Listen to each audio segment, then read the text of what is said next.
Have you ever felt like this? You did everything you were told to do. You went to school. You studied hard. You followed the rules. You chose a safe path. You avoided big mistakes. You tried to be responsible. You didn't waste money. You didn't live wildly. You didn't take unnecessary risks. You did what people said was the right way to live. And yet, at the end of the month, your bank account still feels empty. Not empty in a dramatic way. Not a crisis. Just quietly empty. Enough to survive. Not enough to feel calm. Not enough to feel secure. Will I ever And at some be point, good usually enough? late at night when things are quiet, a question starts forming in your head. What did I do wrong? Maybe you think you didn't work hard enough. Maybe you think you chose the wrong career. Maybe you think everyone else understood something that you somehow missed. I used to think that too. For a long time, I believed the problem was me. I believed I was behind because I failed somewhere. Because I didn't try hard enough. Because I didn't plan well enough. But slowly, a different idea began to appear. A quieter idea. What if the problem isn't you? What if the system you're living in was never designed for you to win in the way you imagine winning? Before reacting emotionally, let's slow this down. Not to complain, not to blame, just to understand. Ask a very simple question. What was the economy actually created to do?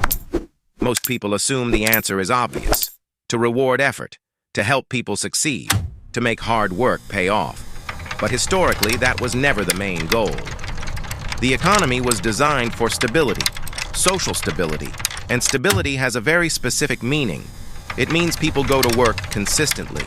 It means people spend money regularly. It means taxes are collected predictably.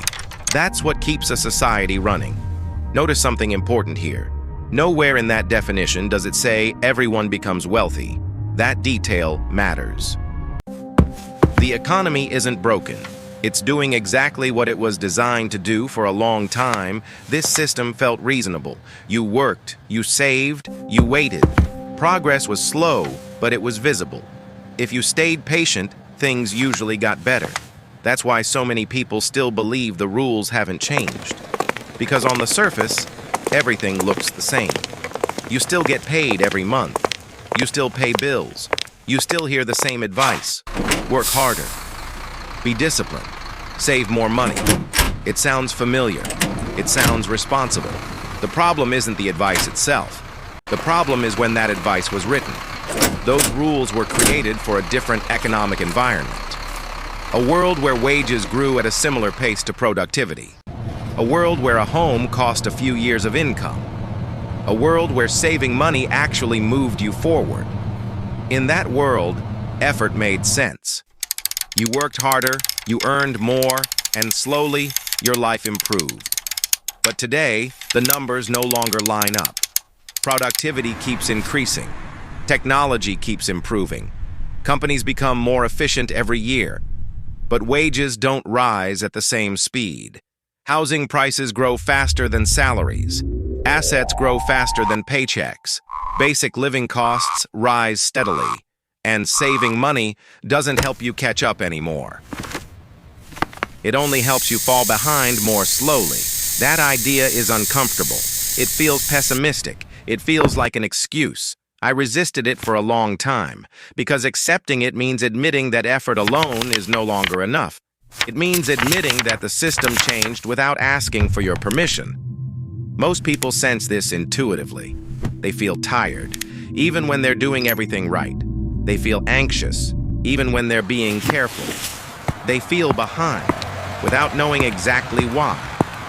It's not because they're lazy. It's not because they're irresponsible. It's because the definition of a normal life is moving faster than they are. Imagine standing still on solid ground. You're not walking backward. You're not making mistakes. But the floor beneath you is slowly sliding away. You stay in place, yet the distance keeps growing. That's what many people experience today. They're not failing. They're standing still while the system moves ahead. And when things don't work out, the blame quietly shifts. You should have tried harder. You should have planned better. You should have known sooner. I believed that too. until I realized something important. Those expectations were built for a system that no longer exists, and no one officially told you that the game had changed. This is where the picture becomes clearer, because once you notice this part, many confusing feelings suddenly make sense. Debt is no longer something unusual. It's normal now. Monthly payments, installment plans, subscriptions for everything, phone bills, car payments, education loans, healthcare costs, not as emergencies, as a lifestyle. At some point, borrowing stopped being a sign of failure and became a requirement for participation. That didn't happen by accident. Debt keeps people working. Debt keeps people spending. Debt keeps money moving. From the system's perspective, that's not a flaw. That's efficiency. Pressure becomes normal. Stress becomes background noise. Not because people are weak, but because the system functions best when people are slightly constrained. Not desperate. Just dependent. Enough pressure to keep going. Not enough to break completely. This is the part most people never hear explained. The economy doesn't care if you feel safe. It doesn't care if you feel fulfilled. It cares that the machine keeps running. Growth, efficiency, flow, those are the priorities. Think of it like a board game. A few pieces move far across the board. Most pieces move one square at a time. If every piece reached the end quickly, the game would stop. So the system maintains balance. Not fairness for each individual, but stability for the structure as a whole.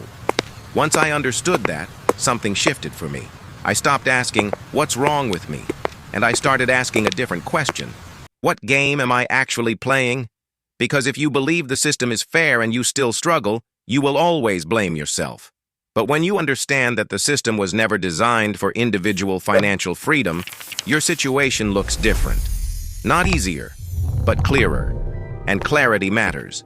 Because clarity changes how you move. You stop trying to run faster on a treadmill that never ends. You stop chasing goals that were never meant to be reachable. And instead, you start thinking more carefully, more strategically, more honestly. Not about winning quickly, but about staying steady inside a system that rewards consistency more than progress. This is usually the moment people react emotionally. They hear all of this and feel either angry or discouraged or quietly hopeless. That reaction is understandable. But this idea isn't meant to push you into despair. And it isn't meant to turn you against the system. It's meant to do something simpler. It's meant to remove a specific kind of weight. The weight of self-blame. Because when you believe the system is fair and you still struggle, you don't question the system. You question yourself. You assume you're not disciplined enough, not smart enough, not ambitious enough. That belief is subtle, but it's powerful. It turns structural pressure into personal failure. For a long time, I carried that weight quietly. I thought everyone else had figured something out that I somehow missed. But once you understand how the system actually works, that weight begins to change shape. It doesn't disappear, but it becomes lighter. Because you realize you're not broken. You're not behind because you failed. You're behind because the game was never designed to move most people forward quickly. That realization doesn't solve everything. It doesn't erase bills. It doesn't cancel debt. It doesn't promise freedom. But it gives you clarity. And clarity matters. Because clarity changes how you respond. You stop running faster just because you feel pressured. You stop chasing milestones that were designed to stay just out of reach. Instead, you pause. You observe. You ask different questions. Not, how do I win faster? But, what am I willing to trade for stability? Where do I want predictability? Where do I want flexibility? What kind of pressure am I willing to accept? These questions don't feel exciting. They don't sound impressive. But they're honest. And honesty matters when you're living inside a system that quietly rewards endurance more than speed. At this point, something subtle changes. You stop measuring yourself against other people's paths. You stop assuming everyone else is ahead. You begin to move with intention instead of panic. Not because the system changed, but because your understanding did. Here's the part I wish someone had explained to me earlier. Understanding all of this is not meant to make you angry. It's not meant to make you cynical. And it's definitely not meant to make you give up. It's meant to give you relief. Because when you don't understand how the system works, you turn every struggle inward. You assume the pressure means you're doing something wrong. You assume the stress means you're falling behind. But once you see the structure clearly, that interpretation changes. The pressure doesn't disappear. The system doesn't suddenly become fair. But the story you tell yourself becomes more accurate. And that matters. Because the stories we believe shape how we move. When you believe you're failing, you rush. You panic. You chase shortcuts. You compare yourself constantly. But when you understand that the system rewards stability more than individual freedom, your behavior changes. You slow down. You stop measuring your life by timelines that were never designed for most people to reach. You stop assuming everyone else is ahead of you. And instead, you start choosing more carefully. Not louder choices, not dramatic ones, more realistic ones. What kind of pressure are you willing to live with? What kind of stability do you actually value? What trade-offs are you consciously accepting instead of inheriting by default? These questions don't feel exciting. They won't go viral on motivational posters, but they lead to quieter decisions.